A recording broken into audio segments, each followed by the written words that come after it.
Justin writes, how much does an OE Solus replacement cost versus an OEM Sea-Doo unit? Is one better than the other if you're just riding leisurely, just like taking the kids for rides and stuff? Well, I wouldn't say one's better than the other. The Solus, it makes a good replacement for the OEM. Sometimes, I don't know, in the past, the OEM impellers were kind of expensive, and the aftermarket, like a Solus, kind of made sense to go to because you could pay a little less money and probably find one in stock somewhere.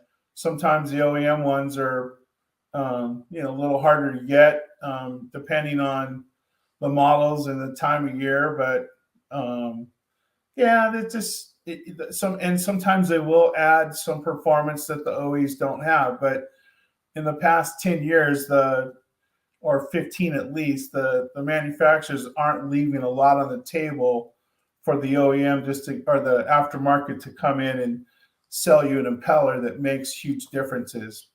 Back in the old days, 440, 550, you could buy a Scat Track and improve the low end and the speed over the stock aluminum 3-blade impeller that was in there.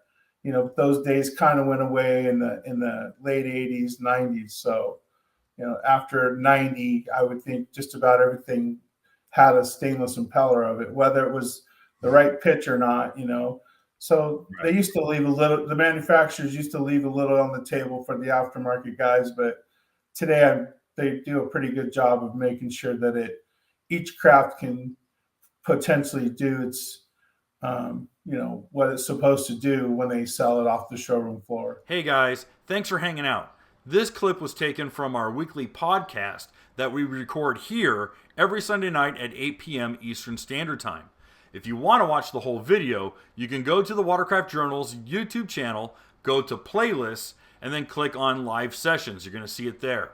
Otherwise, go ahead and leave a like, a comment, and definitely subscribe to the channel. It helps us grow. And again, thanks again for watching our videos, and we hope to see you soon.